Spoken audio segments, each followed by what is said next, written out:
नहीं करले बानी। हम माला एक खातिर देता नहीं कि धन करुआ लड़का बानी कि अपना बाबूजी के मरनो प्राण कितना श्रद्धा रखले बानी कि बाबूजी मर गए उनका नाम पर कीर्तन गवाई राम नाम के चर्चा करवाई तो रौरे को कैसा लड़का बानी। अब वहू माई बाप के लड़का लोग हो जकर पूरा जीवन वृद्धाश्रम में बीत जाता वो लोग के बाल बच्चे हो वो लोग के जीवन वृद्धाश्रम बीत जाता। हम चाहब कि दिलीप भैया के माला से स्वागत करता नहीं और वह सब तनी जोरदार तनी ताली भैया के नाम पर बजाए। भगवान धन लगभग सबका के देवे लेकिन मन सबका के ना देवे और वह सब लोग धन और मन दोनों बाटे। बाबूजी में कितना श्रद्धा बा ई ब्याह जी बारे अपने बाबूजी मर रहले 12 बजे मरल बारे सांझी के प्रोग्राम में निकल गए कहले कि लास्ट काल जरी प्रोग्राम फेल ना करे श्राद्ध रहे ऑर्केस्ट्रा ओ हम एक खातिर ना बोलौनी है अभी तो 100 गीत अभी बताई ना यही पर एगो गीत हम गाई रोका हो भैया रुआ तनी एगो बात हम बता दी भैया पुरानिया मरे तो ना रोवे के चाहे ई पुरान के बात हो पूछी काहे ना रोवे के चाहे काहे उहाँ के तमर गइनी जीवन मरण से मोक्ष हो गइल मुक्ति पा गइनी आ हमनी के रोब जे के मतलब कि फेर उहाँ के यही नरक में खींचब हमनी के माया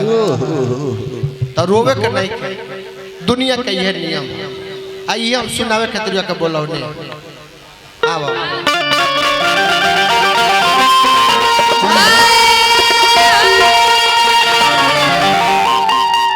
अरे भोरला से झोरला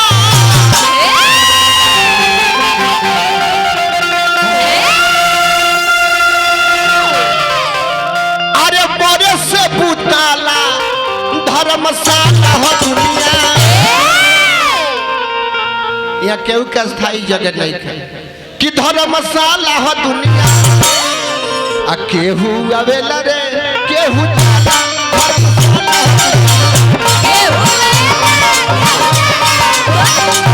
केहू आवेला रे केहू जाला धर्मशाला हो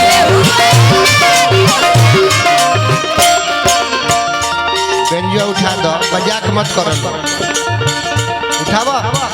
बरियारी बतियाओ तरफ भोरला से झोरला बरस से बुताला धर्मशाला हो दुनिया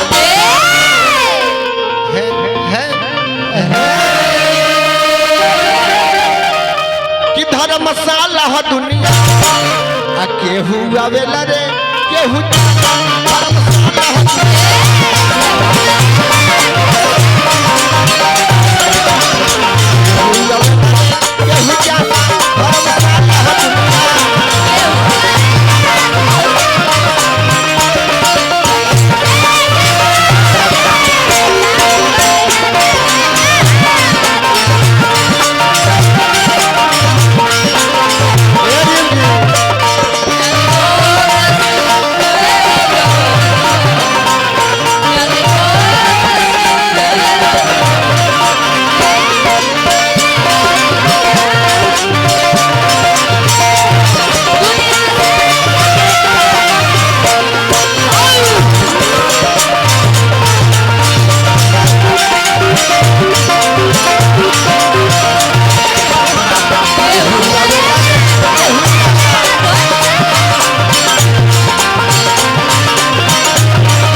हजारों रुपया के पुरस्कार चाचा दिले बने जाए अब तो यूट्यूब के युग बाद दिले भैया आज रुआ नचनी कल सवेरे चाची लगे वीडियो पहुंच जाए सवेरे वो देख लिया कि कितना सुंदर हुआ नचले बने धर्मशाला हो दुनिया रावण ने सन आदमी ना बचले मर गईले जे कहले रहे कि जियत रह जाई तो दूध के नदी बहवा दे डायरेक्ट स्वर्ग में सीनी लगवा दे जेकरा घरे जे मुई अपन जाके डायरेक्ट भेंट कर ली आ जब वो मर गईले तो हमनी के चिन्हत कि रावण ऐसन ज्ञानी जो धन अभिमानी रावण ऐसन ज्ञानी जो धन अभिमानी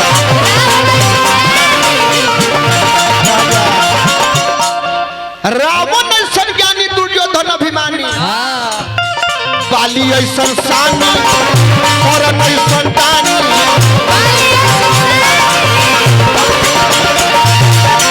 काली ऐसन सानी और ऐसन दानी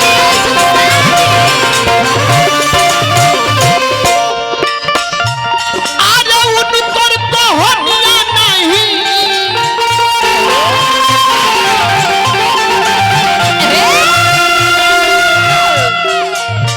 वार्ड कमिश्नर वाले हमने के सागर राय जी पुरस्कार दिल भाई नारायण जी बना कर उनकर को होनिया नहीं उनकर को होनिया नहीं बोले कमाला धर्म साला दुनिया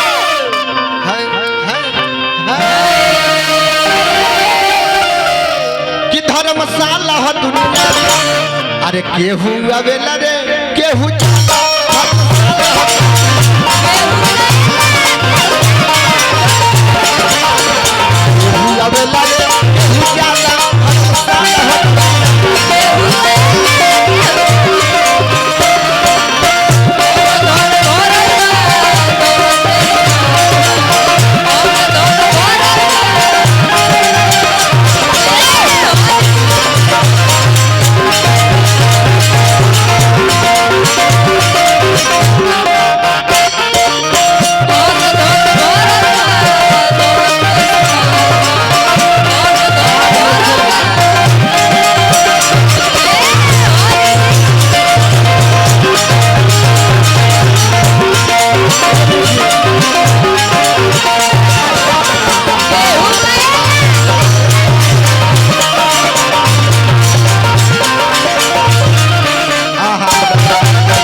साउंड वाला भाई हमरा के पुरस्कार दिले बारे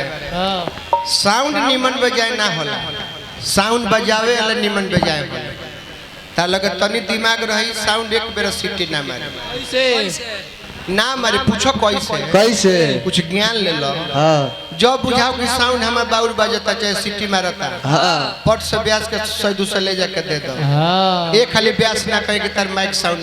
सीटी मारता आ नाम लिखवा लो बहुत गलत बा प्रचार में कमी हो जाए अगर नाम मरे रहे हां हमके लाल बाबू भैया नो लाल बाबू भैया बानी पुरस्कार दिल बानी भैया का पलगी करनी ए रिम जी ली नाम ओसे का होगा हे युग में होइसा आदमी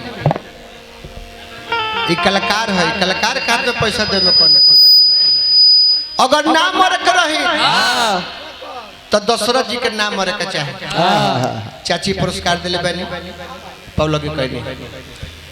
दशरथ जी के नाम मरे के चाहे पूछी का है उनकर तो भगवान ने लड़का बन के रहले कम से कम उनका जिए के चाहे ना तो जेकर लड़के भगवान नु मर गइले तो फिर हमनी के चिन्हत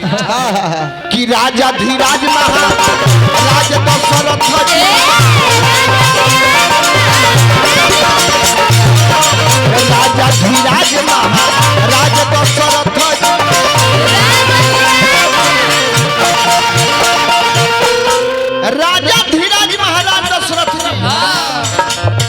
अलख निरंजन रहे सौर समरथ जी अलख निरंजन रहे सौर समरथ जी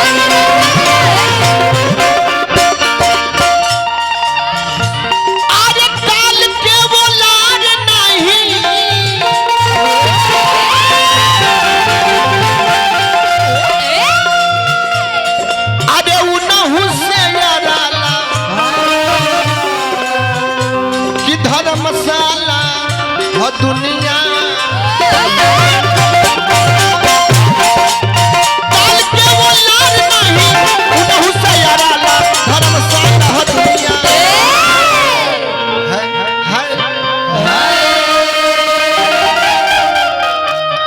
कि धर्मशाला हो दुनिया अरे केहू आवेला रे केहू जाला धर्मशाला